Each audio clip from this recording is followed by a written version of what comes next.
Assalamualaikum warahmatullahi wabarakatuh. Yang terhormat pengasuh Pondok Pesantren Zainul Hasan Genggong, yakni Kiai Haji Muhammad Hasan Mutawakil Alallah SHMM. Yang terhormat Rektor Universitas Islam Zainul Hasan Genggong, yakni Bapak Dr. Abdul Aziz BAMAG. Yang terhormat Bapak Keprodi PGMI, yakni Bapak Dr. Firdaus Ainul Yakin MPDI. Yang kami hormati selaku dosen pengampu mata kuliah konsep dasar IPA, yakni Ibu Nur Fitri Amalia MPD. Yang kami sayangi semua teman-teman seperjuangan serta kedua orang tua yang telah mendukung kami selama perkuliahan berlangsung. Perkenalkan, nama saya Siti Quratul Aini Hadi. Dan perkenalkan, nama saya Hikmatul Hasanah dari Fakultas Tarbiyah Prodi PGMI semester 3B.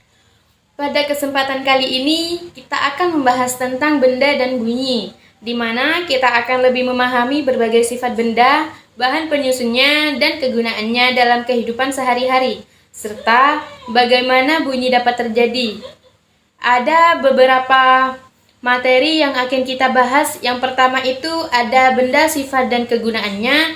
Yang kedua, sifat benda. Yang ketiga, sifat bahan dan kegunaannya. Yang keempat, hubungan sifat dengan kegunaannya. Yang kelima, perubahan sifat benda. Yang keenam, hubungan sifat dengan bahan penyusunnya. Dan yang terakhir ada bunyi dan resonansi. Yang pertama, ada benda, sifat, dan kegunaannya. Benda adalah segala sesuatu yang memiliki massa dan menempati ruang.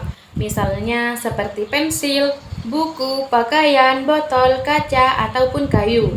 Setiap benda memiliki sifat bahan penyusun yang menentukan kegunaannya.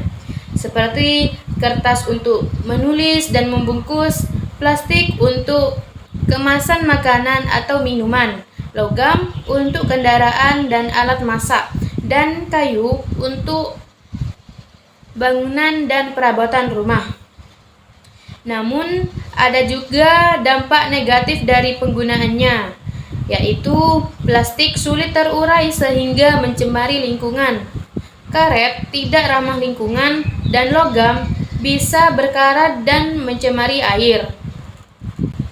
Nah, kali ini ada sifat benda cair. Sifat benda cair itu ada 3. Yang pertama itu tidak memiliki bentuk yang tetap.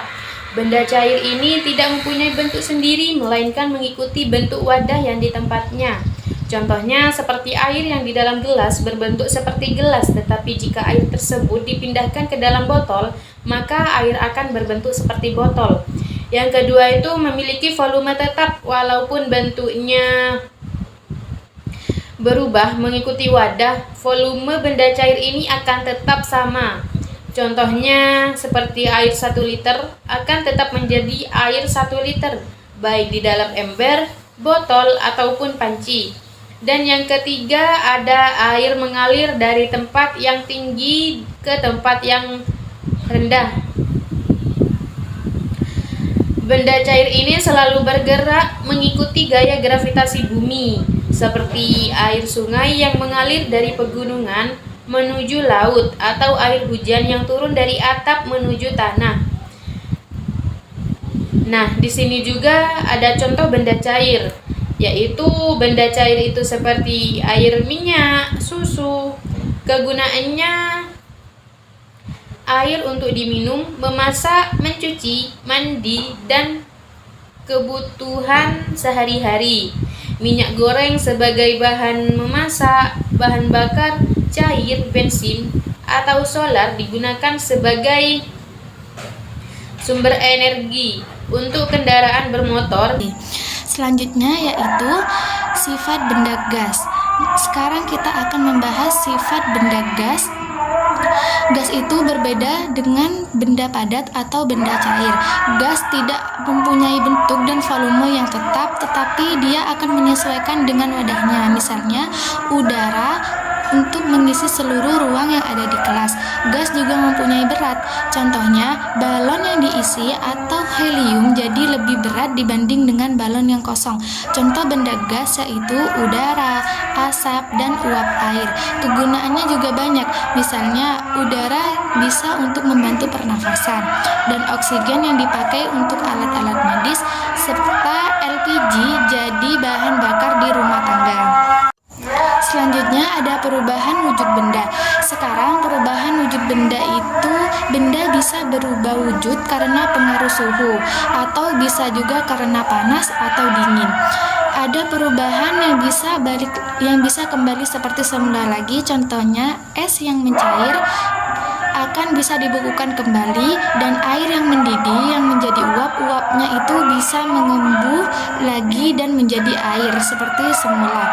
Selanjutnya ada kapur barus. Jika menyumblin akan berubah dari padat menjadi gas. Tetapi ada juga perubahan yang tidak bisa kembali lagi, misalnya kayu yang dibakar dan sudah menjadi abu, terus besi yang sudah karat, kertas yang dibakar, dan beras yang sudah dimasak dan menjadi nasi, jadi tidak bisa kembali seperti semula lagi.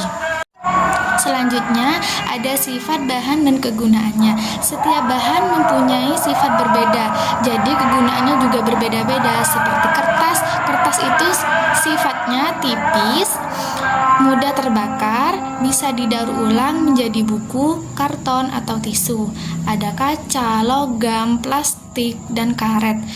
Tapi contohnya seperti karton yang dipakai untuk kemasan karena kuat, sementara tisu dipakai untuk nyerap cairan atau benda-benda yang cair. Selanjutnya ada bunyi dan resonansi. Bunyi itu sebenarnya adalah getaran yang merambat lewat medium seperti udara, air, atau benda padat.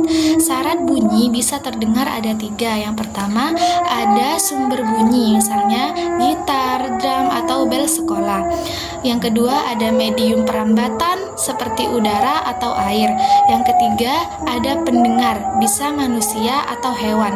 Contohnya adalah senar gitar ikut bergetar saat senar lain dipetik, atau gelas yang bisa pecah jika kena suara dengan frekuensi tertentu. Dan yang terakhir ada manfaat bunyi dalam kehidupan. Bunyi banyak banget manfaatnya dalam kehidupan sehari-hari.